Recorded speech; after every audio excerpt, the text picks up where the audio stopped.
Oh, good day, everyone. It is my pleasure, Dr. Wynand Louw, to welcome you to the second day of our CIPM workshop on the SI in Fair Digital Data. I know that many of you already joined us yesterday, but let me just give you a quick background of why we have this workshop on findable, accessible, interoperable, and reusable data. In the first place, you're seeing my face because I'm the chair for today, and I have with me as co-chair Dr. Noah Emad Khaled, the president of NIS in Egypt. So we will host you today. Also need today to welcome you on behalf of the chair of Afrimeds, Professor Mohammed Amer, that unfortunately had COVID. He's already out of hospital, but he's not well enough yet to join us. And we wish him all the best. We hope that he's watching today, and we wish him all the best. So I think many of you know me. I'm from the National Metrology Institute of South Africa, NMISA, and I was one of the people that started Afrimeds in 2007 and was the first chair 2007 to 2011. And I'm a physicist, and I was selected to the CIPM, the International Committee for Weights and Measures, in 2013. And then in 2019, I was elected as the president. So I'm also the president of the CIPM. But then, on behalf of Professor Mohammed Amer, can I welcome all the regional metrology organization people? In the first place, Euromet. Already, many of you joined us yesterday for the first day already. And then Guamet. Welcome everyone from the Guamet region. And then our own region, Afrimeds. Colleagues, thank you so much for joining us, and we hope you enjoy the day with us. Already yesterday, we had the questions, how is the CIPM going to manage the whole situation with developing and developed countries when we talk about digitalization? And so it's very important today that after you've gotten the background on what we are talking about, that you then also give input and ask us questions about this topic. But we really hope you will enjoy the day with us. Let me now introduce the speakers of the first session to you. As you know, we have two sessions today. The first one, then we will have a break, and then we are going to have the second session. So I think the first thing to say is just for you to know that the room will be closed in the break. So we will have this first session, finish with the discussion, then the room is going to be closed, and then the room will reopen after the break for the second session.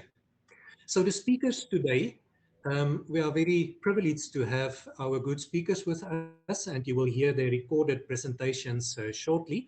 In the first place, Simon Cox is going to talk to us about the digital units of measure services. And Dr. Cox works on practices and standards for publication and transfer of science data, particularly geospatial. After starting his career in geophysics and mineral exploration, he became involved in data and informatics and is principal or co-author of a number of international standards for data. His current focus is on fair data, linked open data, and semantic web technologies. He is a member of several national standards committees in Australia and is on the executive committee of CoData. We are looking forward to that presentation. He will also be assisted by Kai Bloomberg, and Kai Bloomberg is an ontologist at the Biological and Chemical Oceanography Data Management Office at the Woods Hole Oceanographic Institution. He's also a PhD candidate in the Department of Biosystems Engineering at the University of Arizona. And Kai works on various open source ontologies to promote environmental data interoperability. And you will hear everything from them later. Then our next presentation is by Eric Schultes, and he talks on fair implementations, networks, and data points. Now, Dr. Schultes is the International Science Coordinator at the GeoFair International Support and Coordination Office. He's also a member of the Leiden Center for Data Science. In recent years, Eric has been working with a diverse community of stakeholders to develop fair data and services within and outside the life sciences. Then our third presentation this morning is by Sarah Jones on the EOSC interoperability framework, facilitating cross-domain discovery and reuse. Quite a mouthful. Sarah has worked in the field of open science and research data management for the past decade. Previously, she worked as Associate Director at the Digital Curation Center and in July 2020 began at Agent as EOSC Engagement Manager.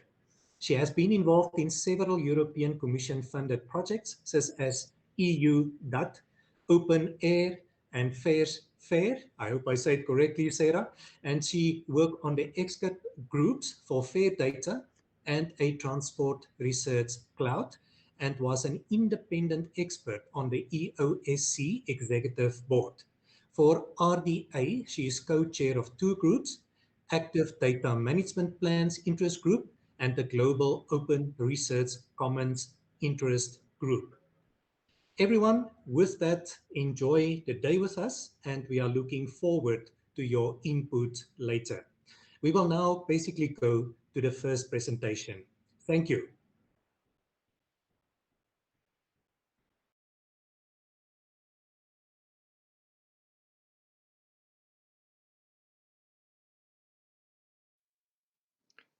Hello, I'm Simon Cox from CSIRO, which is Australia's National Applied Research Organisation.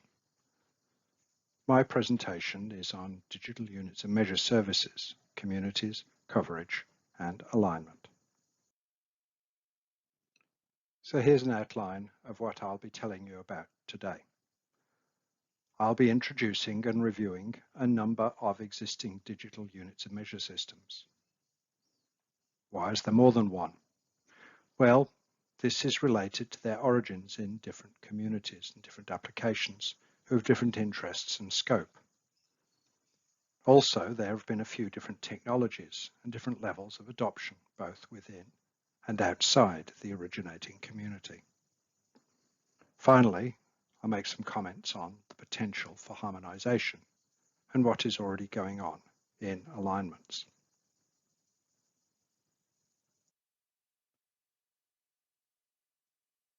Why is this relevant to digital SI? Well, I guess this should be obvious, but just in case, SI is just a subset of all the units of measure that are in use. It is the most important rational subset and is almost always used as the bridge between other systems, such that pretty much all other systems of units, even in the US now, are now defined as scaled versions of SI. There are also many existing digital machine-readable units of measure representations. To understand if we can make use of them, we need first to understand a bit about their scope and technology, and importantly, where they come from, which applications and communities built them.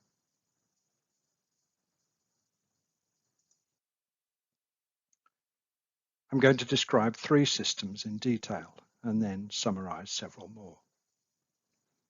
First off, the Unified Code for Units of Measure, or UCUM. UCUM is an implementation of and direct successor to a series of standards that aimed to define codes for units of measure that, on the one hand, look like the usual scientific codes, but on the other hand, can be typed on a standard keyboard.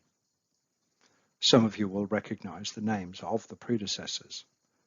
None of these was complete or fully consistent, so starting in 1998, UCUM has attempted to rationalize them. It is primarily the work of two heroic souls, Gunther Schadow and Clem MacDonald, and is formally owned by the Regenstrief Institute, which, despite its odd name, is part of the US National Library of Medicine. Here's the summary of what UCUM does. Note that the symbols that are not available on a standard keyboard are approximated. The base symbols can be combined with prefixes for compound or multiple units, for example, decagray and femtomole, milliliter, centimeter, or by multiplying or dividing them or raising them to integer powers for derived units. Non-SI terminals are also available, for example, colony forming units, percent, gray. Qualifier suffixes are in square brackets, for example, centimeters of mercury, and annotation suffixes, which don't actually change the values, the conversion factors, are in braces, e.g., for example, percent volume. The definitions table includes the conversion factor 2SI for each atom, which allows any quantity scaled with a valid EUCOM code to be converted. The formal definition of EUCOM is a Backus-Naur production rule, which can be implemented using the finite state machine shown on the right. The EUCOM dataset is an XML document. You can see the small amount of detail required for each definition here.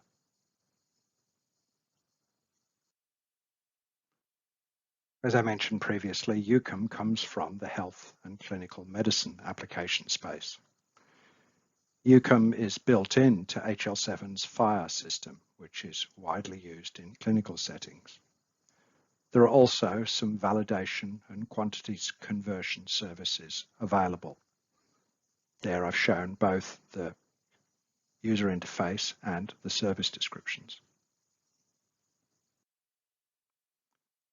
EUCOM is considered essentially complete, but there is a public maintenance process managed through a track ticketing system. Fixes and enhancements are still occasionally made, but note that because EUCOM defines a generative algorithm for derived units, it does not require an update or new release just to add a new derived unit code, which only uses existing atoms. Next, the QUDT, Quantities, Units, Dimensions and Types system, originally from NASA and Top Quadrant. QUDT actually came about following the issues with units that contributed to the Mars lander accident. QUDT now has its own organization, though Top Quadrant still supports it. The QUDT model links units to quantity kinds to give the semantics and dimension vectors to give the physics, if you like, within the systems. This diagram is just to give a sense of the level of detail that is supported by QUDT, as it also includes recording the symbols and codes from various symbol systems, including LaTeX, UNECE, and EUCOM, and also offsets and multipliers relative to SI required for conversions. QUDT publishes a series of collections, one for each type from the model. So there is a set of quantity kinds, a set of dimension vectors, and a set of actual units, as well as these other pieces. Here's the top of the units catalogue, showing the A's. Symbols like unit : A-per-M are shorthand for URIs, which are persistent web identifiers. The actual URI for that unit I just read out is shown at the top of this example entry, and the whole entry shows the detail available for each entry, including the EUCOM code. QUDT is implemented in AL2 and also in Shackle. Maintenance is tracked in a public GitHub repository. New releases occur approximately monthly, typically with 1 to 10 new units, plus other fixes. QUDT came from engineering applications and has been adopted in a number of engineering and manufacturing contexts, as well as some science areas.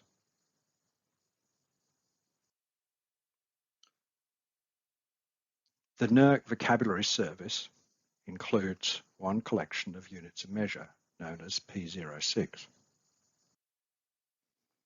The Note Vocabulary Service, or NVS, is a big vocabulary service which is an important part of the marine science and oceanography infrastructure. The oceans community tends to be quite good at establishing and maintaining shared infrastructure, probably because their kit is big and expensive, therefore usually shared. We're talking about ships and global constellations of sensor platforms. NVS has around 300 separate vocabularies, of which P06 is just one. Some of these vocabularies are very large. For example, the notorious P01 has around 50,000 terms in it.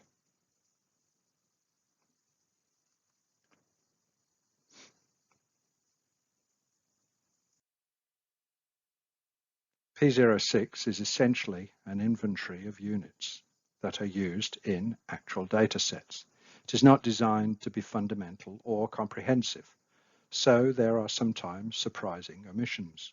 For example, P06 includes knots, nautical miles per hour, but nautical miles is not there because no data sets measure distance in nautical miles.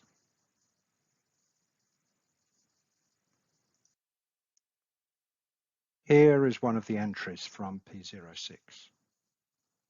A key point here is that it is not a fully structured unit definition, just a name, identifier, and textual description, together with a large set of links to related terms in other NVS vocabularies, mostly to terms in the observable properties inventory, that is the quantity kinds that use this unit.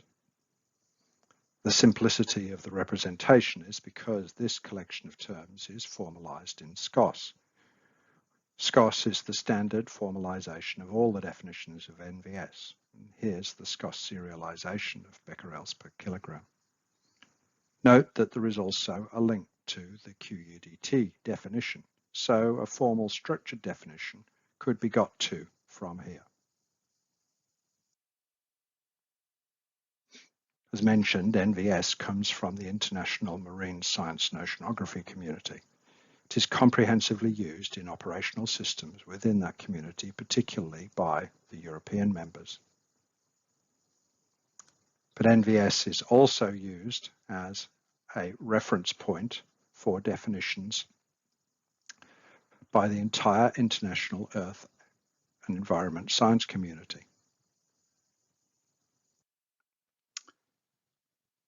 So that was an overview of 3 of the key systems for digital representation of units of measurement. Each of the ones I showed has got quite a long heritage and also significant adoption and implementation in one or other community. EUCOM in health and clinical medicine, particularly in HL7 fire, QUDT in engineering and science, and NVS P06 in marine science and oceanography. However, there are a few other systems that are worth mentioning. OM, UO, and SWEET are all OWL ontologies. They come from science communities. While they're not necessarily implemented in operational systems, they are the basis of a lot of analysis and investigation amongst ontologists and in experimental systems supporting science data. OM is hosted at Wageningen. UO is part of the Open Biomedical Ontologies, or OBO Foundry. And SWEET was originally also developed at NASA, but is now maintained by the Earth Science Information Partners, which is funded through NASA, NOAA, and the USGS.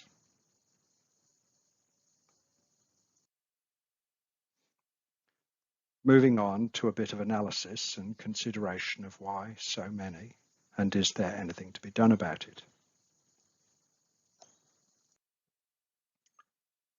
First, some statistics. Here I've just counted the number of units in each system, plus a few other types where I think they are interesting. EUCOM is in principle the most parsimonious, as it only has the unit atoms that can then be combined to build an unlimited set of derived units, but there are still 310 entries. QUDT is the biggest in this survey at 1700. However, 350 of these units are either currencies, oh dear, or multiples or submultiples of simple units. QUDT also has substantial catalogues of more than 800 quantity kinds and around 200 dimension vectors. OM has almost as many units as QUDT with more than 1400, but as well as currencies, yikes again, it also includes a lot more multiples and submultiples, since it exhaustively enumerates all the petas and yotas and attos and femtos and yoctos of many basic units, even though they would rarely, if ever, be seen or used. Suite is just an inventory of 138 units that the editors had come across in Earth Science. And similarly, P06 is an inventory of 375 units that appear in marine data sets.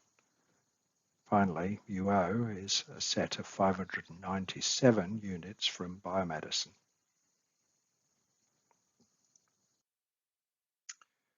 Surely these could be replaced by one system. Well, yes, the theory to describe a unit of measurement is straightforward, and the models show the same classes, sometimes with slightly different names, but are easy to transform. However, the prospect of harmonization to a single system, I don't see that as practical or necessarily even desirable to imagine that the systems can be replaced anytime soon. Some of them are built into big operational systems with a significant investment, and they work well enough, so why would the operators replace them? However, there is definitely no need for any new systems, so we need to advertise the existence of these. And as long as we can keep the numbers down, fewer than 10, say, then one-to-one mappings between them can probably be maintained. And there has been some progress on alignment. There are now mappings from all of the systems to UCOM and from several of them to QUDT. I've been involved in building many of these mappings. The rationale for using UCOM and QUDT as the core for alignments is that the UCOM codes are unique textual identifiers, so can be used as keys for joins. And QUDT, having a full semantic model, able to describe derived units as well as the fundamental ones, and is also the most responsive to update requests. Adding a new unit, or addition of a new unit, can be processed in a few days, and there is a formal release of QUDT round about monthly. So what have I told you? There are a number of existing systems for digital descriptions of units of measurement with various levels of modeling and formality. Most of these are potentially fully general, though the exact inventory and implementation in each are grounded in a specific community. UCOM being purely generative, while the others each persist an essentially arbitrary suite of derived units representing an inventory of units used in a suite of applications within the specified community. There are some alignment efforts underway, primarily based on using UCOM as the textual key and QUDT for rapid publication of U units for bridging purposes.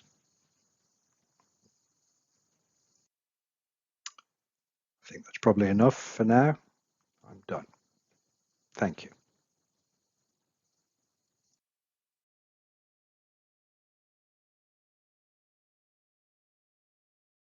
Hello, my name is Eric Schultes.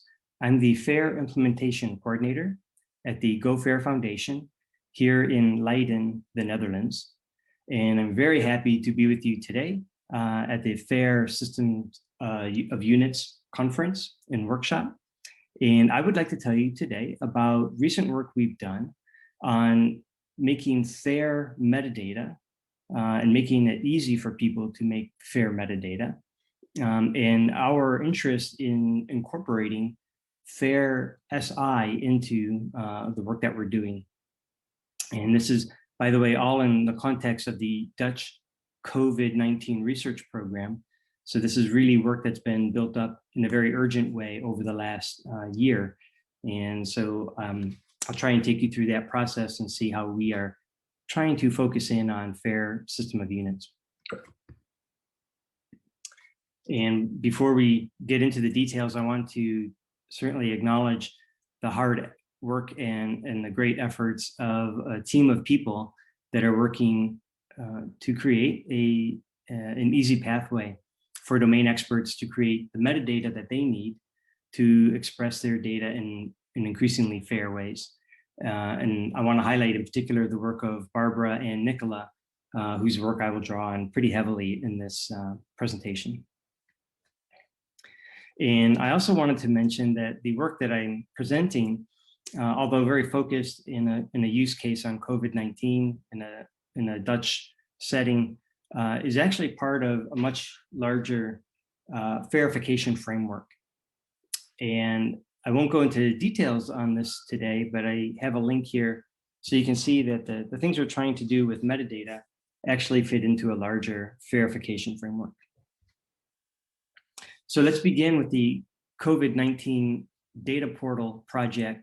So this is a national research program in the Netherlands, launched in urgency with lightning speed to research and make progress on COVID-19 related issues. There's two notable characteristics about this funding program that are quite extraordinary, quite innovative. The first is that there's a mandate within the ZonMV research program that research outputs are to be made fair. So that's a pretty strong mandate, but it's backed up by, number two, the support for fair data stewardship, both at the level of the PI. So that's this, I mentioned here, this 5% discretionary budget available to the PI for fair data stewardship issues. But then there's a larger project in the background that's working to create tools and services and methods that enable fair data stewardship. And I have a quotation here by Margreet Bloemer, who's the architect of this COVID-19 research program. And so to get into the content here, it's very nice to focus at the beginning on the FAIR principles themselves. And what you see immediately when you look at the principles is that metadata is everywhere. And I think the FAIR principles have done a great job elevating the idea of metadata to be really a first-class citizen with the data itself. And just in December, both Mark Wilkinson and Mark Musen had independently mentioned to me that FAIR is 90% metadata. And so I asked them if I could use this quote, and they said, sure, go ahead. So from these experts, we can see that metadata is in fact gonna take us a long way down the road to fairness. I also wanted to highlight principle R 1.3, which asks us to focus on domain relevant community standards for both data and metadata. And this is what really inspired and took us into this idea of metadata for machine workshops. Because although domain experts are required to create their domain relevant community standards, in most domains, most experts are probably not experts themselves in metadata, and maybe not, or certainly not in most cases, are they experts in machine actionable metadata. So the metadata for machine workshop idea was to say, well, if we want increasingly for domain experts to use and to create fair metadata, then we probably need to team them up with experts in fair metadata. And in a kind of hackathon environment, they could be able to produce the vocabularies and the metadata schema that are required to lift their data assets to a very high level of fairness. And what that means is that these metadata components are themselves fair at a technical level, that they fulfill the domain specific requirements. And we know that's the case because we have the domain expert in the workshop, and that these outputs, these vocabularies and metadata schema are themselves reusable. And we think if that's the case, if these three conditions hold, then we should be able to see the creation and then the widespread adoption and reuse of useful FAIR metadata components.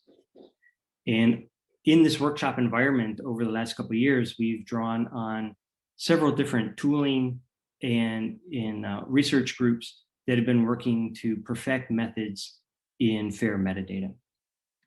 And I'll show how that looks in the presentation.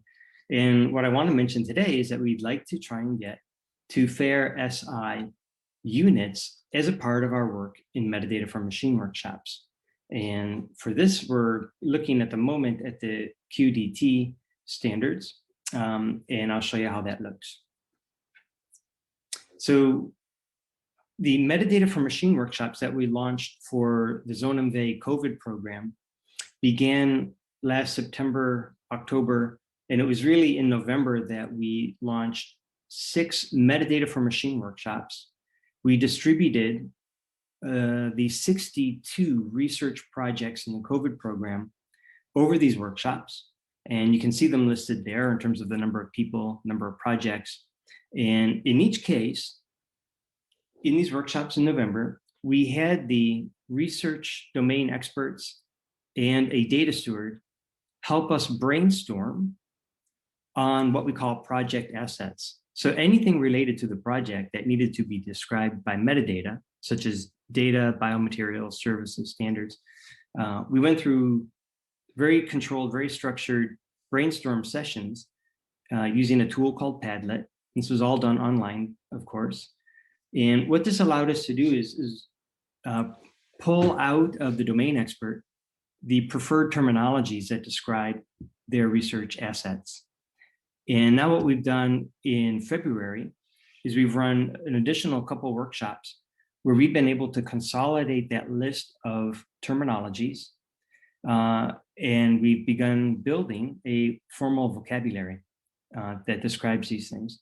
And in this, we've been linking to the existing vocabularies in BioPortal, ontology repository, and we've been using tooling that we've developed in what's called the FAIR Data Collective. And the ultimate goal here is to produce a COVID-19 research program vocabulary agreed upon by all 62 research projects, and that vocabulary would be available then for the CDAR workbench, which is a very nice tool that allows you to compose metadata templates in kind of a modular format. And then these templates become shareable as simple web forms or through APIs.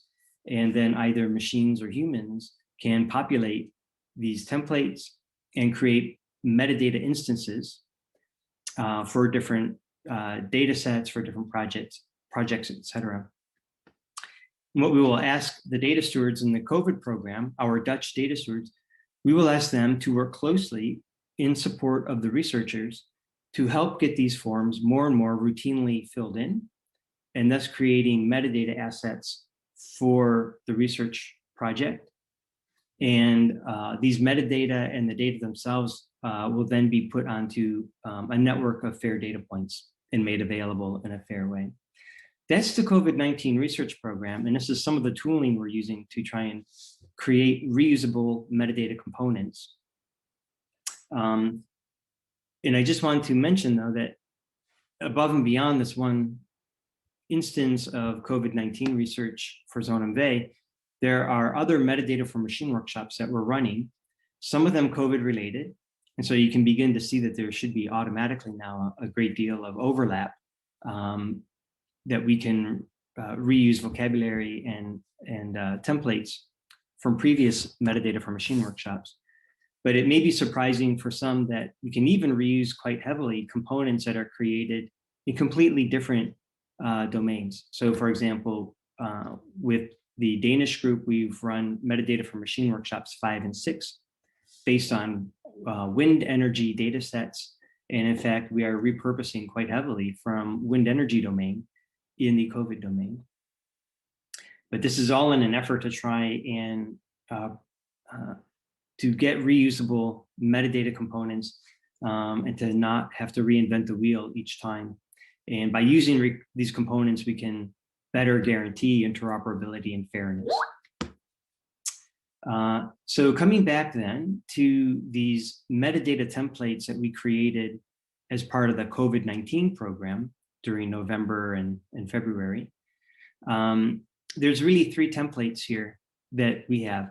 We call it at the top, you see the project administrative metadata template.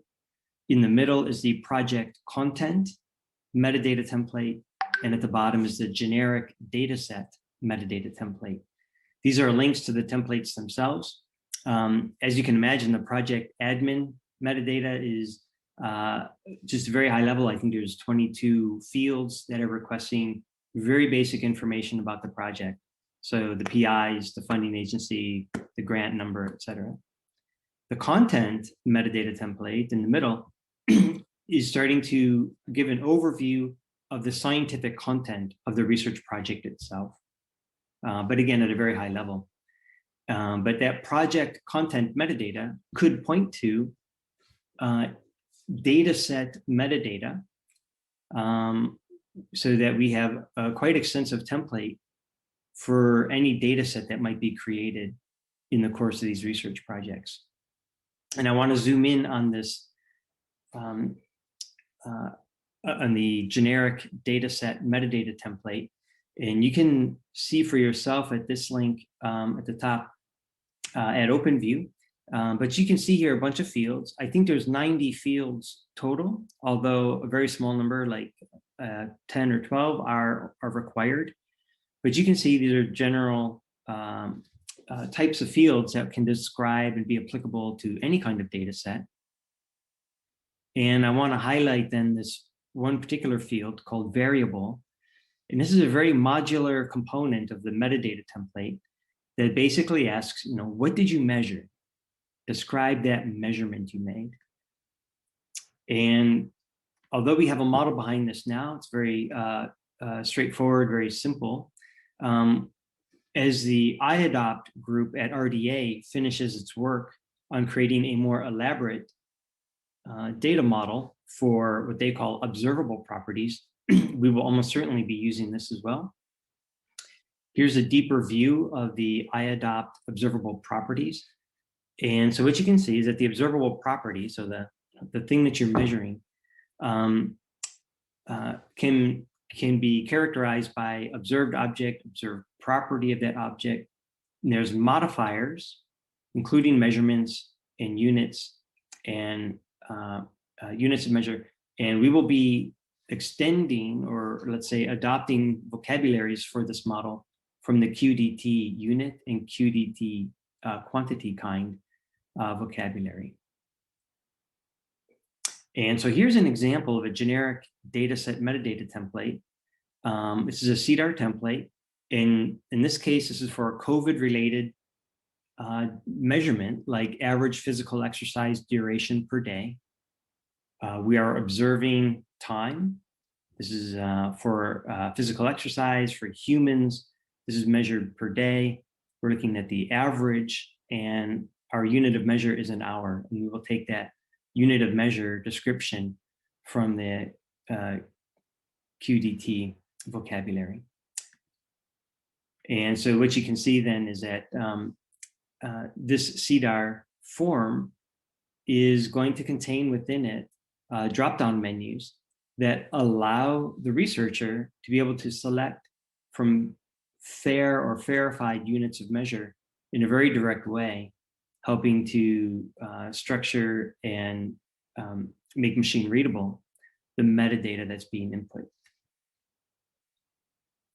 Here's some other observable properties in the COVID program that we've procured from our data stewards. And the hope here is that we will be able to embed in these CDAR metadata templates QDT units for a range of different measurements, like concentration of virus and saliva, blood pressure readings, weight, length, body mass index, etc. And once we have these templates, then the exciting part is that we are able to then repurpose these templates and the vocabularies that they're using for other projects and other research domains. And so, for example, the Wellcome Trust and ZonMV are now committing to the next generation of metadata for machine workshops, not only in the COVID space, but in other biomedical and research domains. This is also true for the Danish E-Infrastructure Corporation. There's a metadata for machine workshop in April on bioimaging. We will have another workshop later in the spring on carbon credit technology.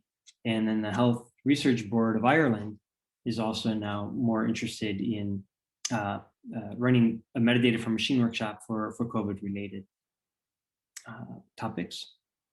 And the idea here is that what we would like to do is have reusable metadata templates that are using these FAIR units of measure, and that are becoming more and more mandated in their use by the funding agencies themselves. And we hope that this combination of these CDAR templates with the funders in these research projects will help to further the uptake and the widespread use of FAIR system of units in the future. Thank you.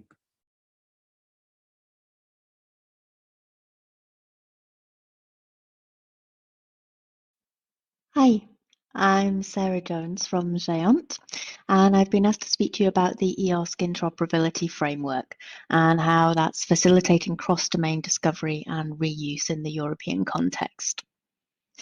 So first off, I wanted to explain a little about what EOSC is. So EOSC stands for the European Open Science Cloud, and it's an initiative led by the European Commission, which is creating a web of FAIR data and services. So what we're doing is federating the different e-infrastructure and research infrastructures across Europe to provide an environment in which data can be brought together with all the services to perform the analysis and enable researchers to address societal challenges because they can get all the relevant data from the different spaces. So you can see in the visual on the right here, the basic kind of architecture of EOSC. We have a core set of services, so things around AAI, so authentication and access, around the persistent identifiers and metrics and help desk services. And then what we're doing is federating both data from different repositories and different communities. And we have this EOSC exchange layer where a range of other resources and services are brought together to enable researchers to choose those to act on those data sets. So the aim of EOSC is to enable multidisciplinary discovery and reuse. At the moment, we have a number of research clusters and infrastructures, and if researchers want to use data from other spaces, they'll need to consult with services and repositories in different areas and bring the data together manually. And the EOSC vision is to federate these disconnected silos so that we can have one environment in which researchers are able to find all the relevant data and then to act on that as well. And this is part of a broader vision. The EC is signing a number of European partnerships at the moment and investing in a number of data spaces. So in the areas of agricultural data, for example, or energy or the Green Deal. And EOSC is a horizontal that cuts across these, that's addressing all different research communities, and we're aligning with these different data spaces. So what I want to focus on in this presentation is the interoperability framework. This is something that's been developed through the current EOSC governance. There are a series of working groups that were established, and the architecture and the FAIR working groups came together to develop the interoperability framework. And you can see how this fits into that overall model of EOSC, and that it's really a layer to help us bring together all the different types of outputs, so not just data, but publications, software, and services, and to interoperate between those. The interoperability framework has FAIR at its core, so this is a key concept for EOSC. We want to make sure that all the objects within EOSC are fair, that we can discover them, we understand the permissions that are assigned to those, and they're conforming to community standards so that we're able to reuse. So this is a kind of core premise that runs through the interoperability framework. The main report has been published and is now available on the EC's portal. And you've got the DOI there, so you can go and download that. And there are a couple of additional files that we made available. One of the things that came back when we consulted on the initial recommendations was the need to develop a reference architecture. Now, the group that was doing this was, a volunteer group. It was through a working group that people were committing resource to, through their own organizations. So some preliminary work has been done here to do a basic reference architecture around the digital object framework. So looking at fair digital objects and what's needed for implementation of those. This needs to be extended, and it also needs to address the service angle.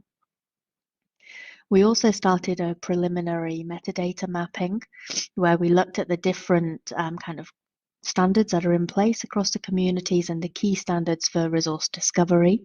And I've done a mapping between those to start to think about a kind of minimal metadata model that can be used within EOSC. So within the interoperability framework, there are 4 layers that are addressed. And this takes its idea from the European interoperability framework, which was used for public resources. And it applies them to EOSC. So we address the legal interoperability, so thinking about the different legislative contexts in each of the member states and associated countries, and addressing issues of copyright and data protection and GDPR, and how we align those when there are differences across the different contexts. There's also a strong focus on licensing. Licenses are clearly critical for all of the digital objects, so we know who has permission to use those and under what restrictions. We then address organizational interoperability. So this is looking at aspects of governance and also the rules of participation. There are a set of rules of participation for EOSC at large that look at the requirements for the different service providers and also for the different users. And then the aspects that I think are of more interest to the audience today are semantic interoperability and the technical interoperability. So with semantic interoperability, there's a strong focus here on metadata and ontologies naturally, and interpreting the meaning of these. So understanding when people are using common terms, whether they do in fact mean the same thing or if those terms are used in a different way in different contexts. With the technical interoperability, this is looking at the infrastructure at large and how we can interoperate between the different technical building blocks. So to give you a few example recommendations, we are calling for open specifications for all EOS services so that we know the regulations on those services and we can understand those. We call for coarse-grained and fine-grained data sets and other research object search tools, so people can search for a general topic, or they could search for a specific gene, for example, and find the relevant content. In order to deliver this, we do need clear, publicly available definitions for all concepts, metadata, and data schema. And we're trying to define this minimum metadata model and crosswalks to ease discovery over the federated data. Now, beyond that basic discovery layer, we do also need repositories of semantic artifacts, and we need to understand how these different ontologies are being governed and maintained and updated. And in terms of the licensing and the legal aspects, we call for standard human and machine readable licenses. We want permissive licenses, particularly for the metadata to aid the discovery, but ideally for the objects themselves as well. And in this context, CC0 is preferred over CC BY. So to dig in a little bit on the semantic interoperability implementation, there are a few layers to this. Obviously, we need the metadata catalog and the crosswalk so that we can have this common search. But we also need semantic artifact catalogs. We need to understand the different ontologies and what's meant by those different terms that are being used. And critical to this is the mapping repository so that we understand, one standard and how it aligns with another. Within the interoperability framework, there's a semantic use case that's presented, and I just wanted to provide that to you here. So a rare disease researcher, for example, is seeking clinical data. And they want to ensure that that data matches the current study population and the variables that are being interrogated. What they're trying to do is reach a population size that's needed, so increasing the size of the cohort.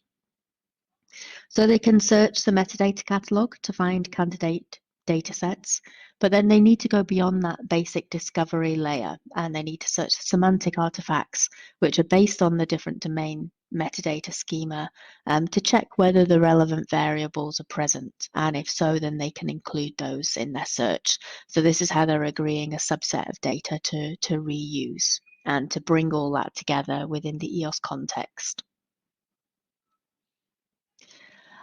As I mentioned before, the FAIR and architecture working group started a basic metadata mapping.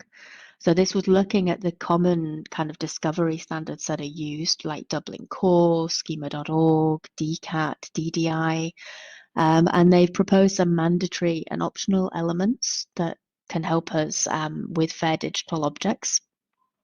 You can see the mandatory elements are very minimal here. So obviously we need persistent identifiers. We need the basic metadata that lets us know who's created the resource, what it is, when it was published, the resource type, and the licensing conditions, so we know how that can be reused. And then there are a number of optional elements as well.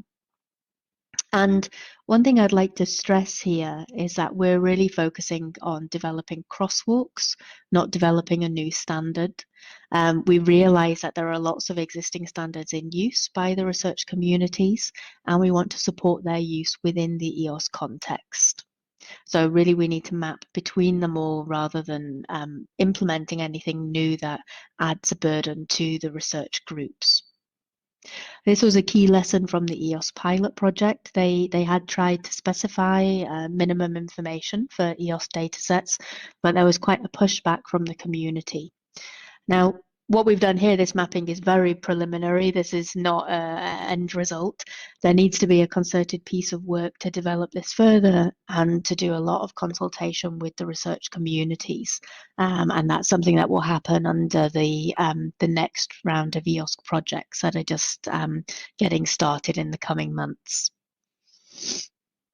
I did want to show one example of how this has already been done, though, on previous projects. The IVOA, the Virtual Observatory in Astronomy, has been integrated into the UDAP V2Find service. So what they've done is they've exposed their VO data using OAI PMH as a protocol to pull that out, and the Dublin Core standard, so that they were able to be integrated into this common search in V2Find, which is a kind of repository and discovery layer that UDAT offers. And then you can see there's various kind of keywords and publishers and resource types that are focused on the astronomy community. So there's a disciplinary extension to that metadata schema that's based on the astronomy standards and data. So this is the kind of model that needs to be taken further within EOS to enable that kind of search and discovery that we're hoping for.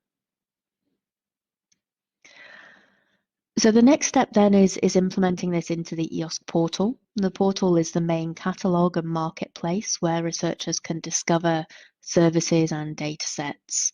And we'll be taking all of the work that's gone on in previous projects and through the EOS interoperability framework and implementing that within the portal. And the next project that's coming up, which will be addressing this, is EOS Future. This is a multi-million euro investment with several partners. It brings together all of the e-infrastructures and the research infrastructures, and it will be addressing that discovery, but also the composability of resources. So enabling people to bring together all of the relevant data sets with the services they need to act on those. And there are different aspects of composability that will be addressed. It may be that, you know, a service provider wants to integrate with the common federated AAI to enable easy log on to multiple services and not requiring researchers to use different mechanisms for access. Or what's of more interest is this kind of D arrow here, the composability and bringing together of data between different research clusters or communities. Now, this has happened within research clusters, that they've integrated data sets from different research fields, but cross-community is where we really need to enable that to address some of those societal challenges. So there are a number of science projects that will be worked on addressing key concerns like aging population, climate change, and smart cities, and the COVID pandemic. And that's where we'll be looking to enable that metadata exchange. Now, I mentioned this this project is still to begin, and I mentioned this now because within the EOS context, there's some basic discovery, but I think this ability to map between the different units and the values is a much bigger challenge, and it's something that really we're only just making a start on now.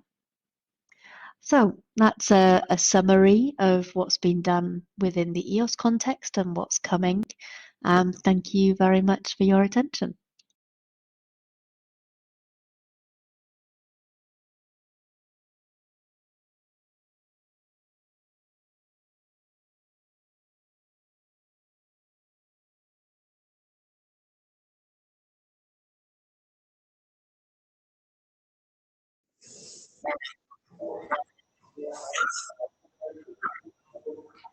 Thank you very much, everyone. We had 3 excellent talks from our colleagues here, Sarah, Eric, and Simon.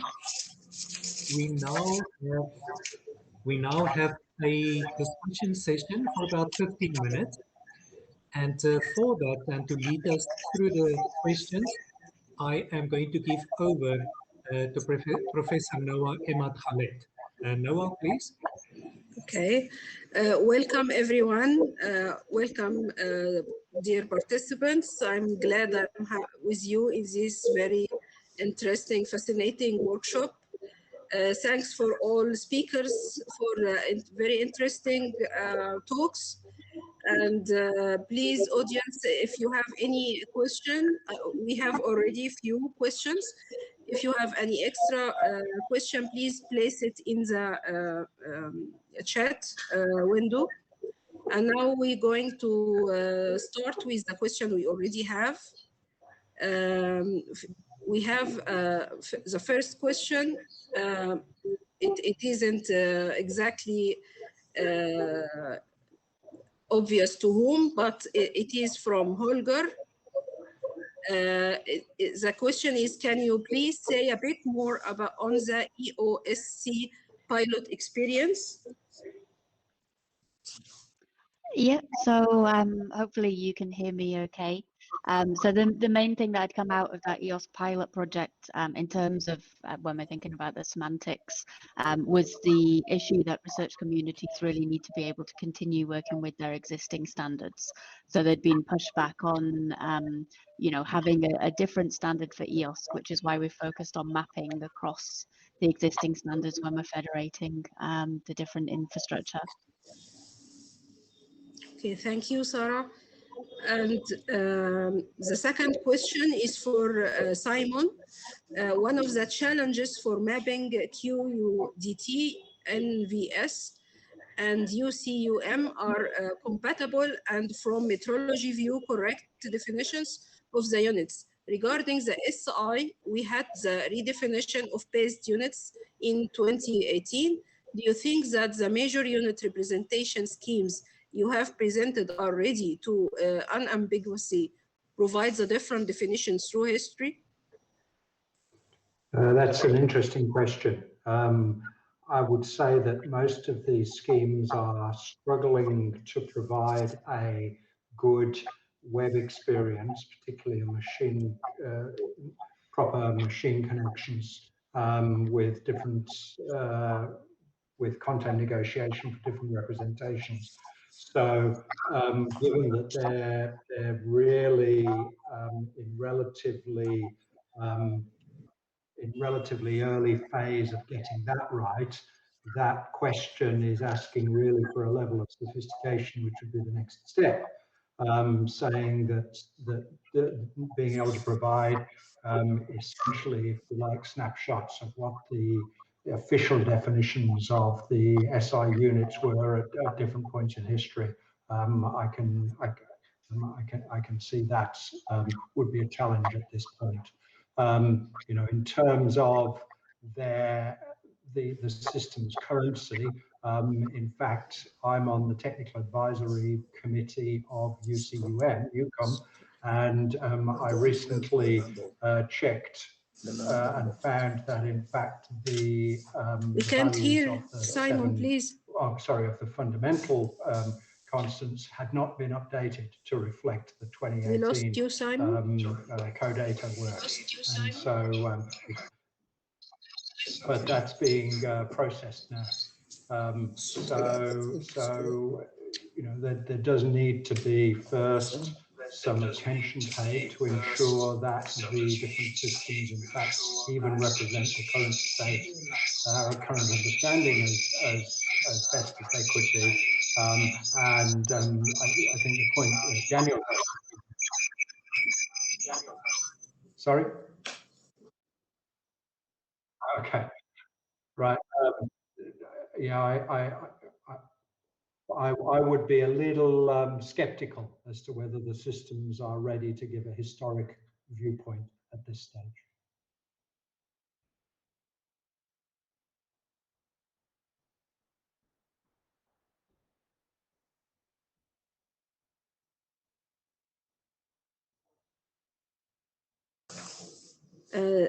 Thank you, Simon. Now we have another question from Mr. Ahmed saying, what is meant by GDPR and what is a needed license for that? Looks like she might have frozen. I think it's for Miss Sarah. Sorry, so that's one I can take. The GDPR is a general data protection regulation. So it's essentially about when you're working with human subjects or sensitive data and making sure that identities are protected. So it's new legislation that came in a few years ago across all of Europe, and it tries to standardize those regulations. So in terms of licensing, it's slightly different because it's about protecting the individuals, but obviously it does have an effect on who could use the data and for what purposes, and making sure you've got the appropriate permissions for any subsequent reuse.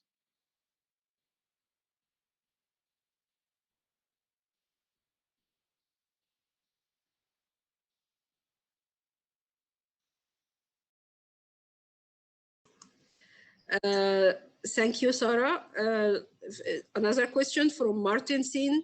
Fascinating presentations showing the value and power of these different approaches, examples. I didn't spot any mention of uncertainty associated with measurements in any of these examples.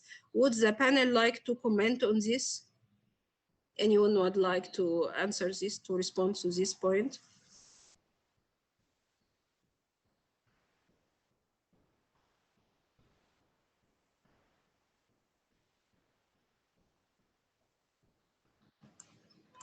No, Imad, could you summarize the point again? I missed it. The question is talking about no mention for uncertainty associated with measurements in any of the examples have been presented. They need a comment on this point.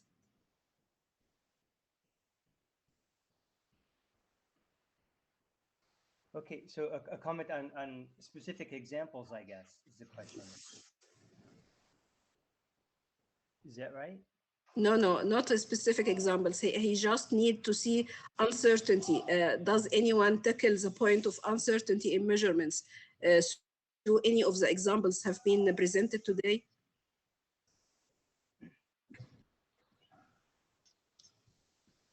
Yeah, so I must admit, in terms of the EOS context, a lot of what we're doing is working at a higher level than the units. So it hasn't really come up as much for us, but I think that data quality issue is really critical. And communities will have their methods of, showing how they've collected the data, how things have been calibrated to give a level of certainty to the units that have been measured. But a lot of what we've been working at is, the higher discoverability layers within EOS. Yeah, so I think in the context of the metadata for machine workshops, we can get to quite low level and exact specifications on units for observed properties, and I could say the summary of my own presentation was really that as the concept of metadata for machine workshops is enjoying some kind of uptake in at least among funding agencies, that this is an opportunity also to find widespread reuse of FAIR systems of measure as well. So I'm just, I think the basic idea is we can piggyback existing systems of semantic units of measure to vehicles like the metadata for machine workshop that are attempting to do this at a pretty large scale. Yeah, I can perhaps add from the CIPM perspective. Of course, the uncertainty of measurement and the uncertainty in these type of data sets and so is something that I think the metrologists are really looking at. It's really one of our duties. So we hope that in the near future, there will be a lot of activity within the NMI community on that aspect. Thank you. There is question about from Barbara. While I see the potential of QUDT, I find it hard to use it. It is hard to find what I need, and it is not well ingested in BioPortal. Many errors, missing concepts, the top RAID interface where the vocabulary is curated is not open for search for normal users. Any idea what I oversaw for better usage?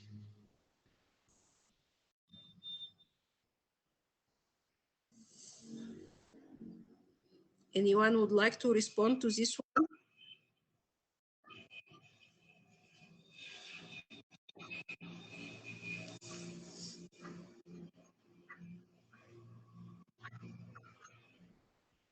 Maybe Simon, you would like to respond to this one, or Eric?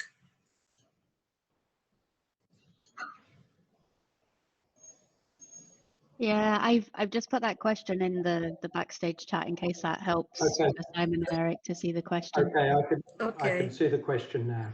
Yeah, Thank you. I couldn't hear it. Sorry about that.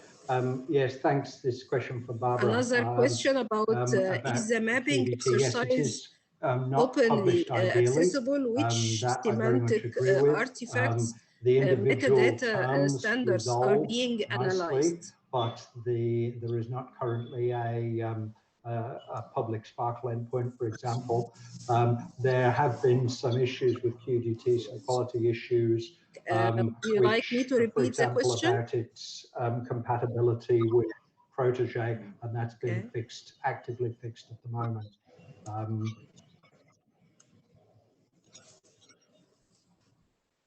Yeah, Noah, I'm just quickly checking because it sounded like you could not hear Simon when he spoke. Can you hear me now? Yes, I hear you. Okay, so I think if you now, thank you, Simon, for that answer. I hope people heard it. And then Noah, you can proceed to the next question. I think you must just repeat the one that you just asked. Okay, okay. Is this mapping? sorry, another question. UM, QUDT, and QM are basically covering the needs of the most essential stakeholder communities. What could be the role of CIPM in respect to the definition of these systems for units? Okay, I guess that question is for me Yes. because I'm a new CIPM member here.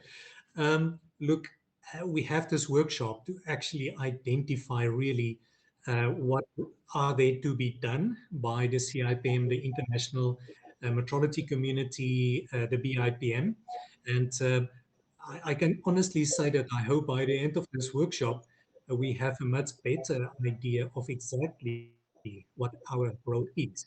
But as you saw yesterday as well, the statements by our colleagues, Dr. Joachim Ulrich, and also OIML, Dr. Roman Swartz, we decided, or we are working together as scientific and legal metrology on these, but we invited the other international organizations that we really want to work with them. So my final reply is that we are now already, but also increasingly going to work with the other international organizations and explore how we can basically assist in doing exactly what this question asks. Of course, on our side, there are easy things to do very quickly. And that, for example, is to digitize the SI and make sure that the things that these standards need from us is in place. Thank you.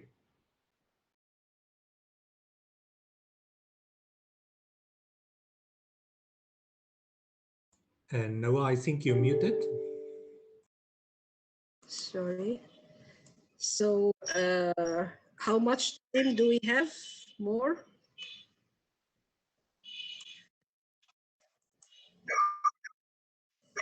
Okay, so we have we have a chance for more questions. Okay. Metrology is superior to the handling of data in any field and has to do with the generation, accuracy, and reliability of data, the use of a vocabulary that accurately defines the different metrological concepts, and the correct use of international system of units of measure if the data are not accurate and reliable. The interoperability of the data can lead to an expansion and globalization of errors. Do you agree with this? This is from Emilio Prieto. Well, I think it's a question to all of us, and we probably just can say yes. I definitely think that's correct. Thank you for the question. Any of the others that perhaps want to add to that from your experience? You know, what we can say is, given the rich provenance metadata that is requested by the FAIR principles, indeed, that if we have a situation where there's a propagation of errors in whatever context, system of units or other kinds of spurious data, having that rich machine actionable metadata linked to those observations is at least an important way that we can begin to, later on assess these errors and try and correct them. So I think FAIRS is trying at least to help us to navigate a very complicated data landscape where uncertainties are sort of inherent. Okay, there is a question from Leslie Bandrel. He speaks about uncertainty. Some ISO standardization groups currently working on harmonized concept systems for questions and units, quantities and units. ISO TC 37, language and terminology. ISO ICGTC 1/SC 32, data management and interchange. ISO/TC12, quantities and units, and ISO TC 215, health informatics. To all speakers, uncertainty is included in OWL. Yeah, thank you. Thank you very much for that information, Leslie. Of course, we are working very closely with ISO, and many of our members are on your committees. Thank you very much. That's a good statement and good information. I don't know if any of the others want to respond as well.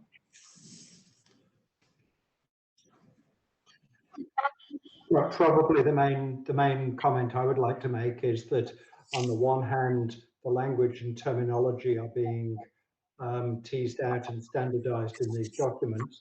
On the other hand, much of the material that we've been describing in this session has been about converting that understanding from the text documents into machine readable forms. And that's the gap which I think we're this whole workshop, that's the gap which is the theme of what we're attempting to address here. So being able to fully capture and grasp the definitions, which are sometimes done in very nuanced, with a lot of diagrams, with symbols, with particular typography, which has been a rich thing in units of measure, and convert that into machine readable forms is certainly, that was the focus of the survey that I did of some of the existing systems. Okay, thank you. And I have a question from Frank Heritage to Simon Cox. Thank you very much for your interesting contribution. In the Middle Ages, we had a huge contribution, amount of different measures and units. Now we have a huge amount of standards. Is there a chance to reach an agreement through the CIPM to bring about harmonization here before we be pushed back to a new Middle Age? I don't think we're heading back to a new Middle Age. You know, I suppose the second to last slide in my talk was really addressing this issue, and was asking the question: is it feasible? Is it even desirable to force everyone to use a single system? Well, frankly, I don't think it's feasible. But I think because there's existing engineering, there's existing investment, and there's operating systems using the variety. But the variety is not that large. The variety is quite small.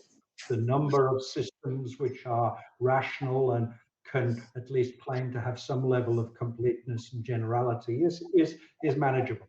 And so my case really is, don't imagine that we're ever going to have a single standard, but try and make sure that we don't end up with 100.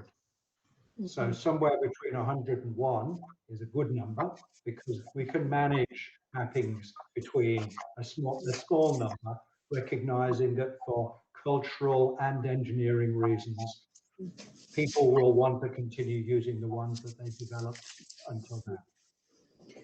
Okay, thank you. And one question from Jörn Stinger to Sarah. Can you say in a nutshell how a sustained cooperation between metrology community and EOSC should be organized best? Yeah, so I think working through various collaborators you have already. So CoData is heavily involved in EOSC, has done various kind of co-creation projects and initiatives that are feeding in. So I think working through those existing groups that you have to align with EOSC, and because EOSC is a federation of research clusters and communities, working through those research infrastructure projects where you have links there. I just wanted to reflect on that last question as well. Just the EOSC experience also shows that you can't force everybody to follow one standard. So I think we have to be willing to work with the existing standards, hopefully not proliferate them too much, but try and draw out commonalities and develop the crosswalk so that we're working with the different community practices. Okay, thanks, Sarah. Another question, maybe the last according to our schedule, from Dr. Orlish. Question to all: how do you address data quality, uncertainty, traceability? Are there qualifiers?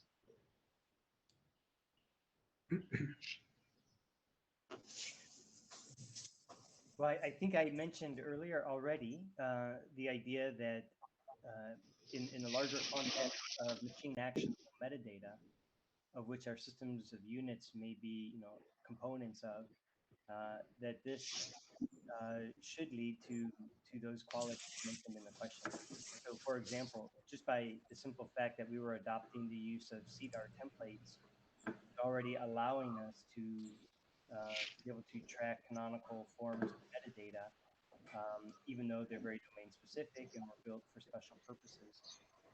And to the degree that those templates can more and more access vocabularies of systems of units and measure, then we begin to build up not only the measurements and their units, but also the cloud of metadata around them that helps us to track them and evaluate them over time. Thank you very much, Eric, for that reply. Thank you, Dr. Noah, for leading this session. Well, basically, that brings us to the end of this first session, and we're now going to break. And then, according to the program, we restart at 10:20 UTC. So please check what is the time in your region. Central Africa and Europe is, of course, either 11:20 or 12:20. So please join us again then. Thank you very much, everyone, for this first session. A special thank you to our three speakers. Thank you.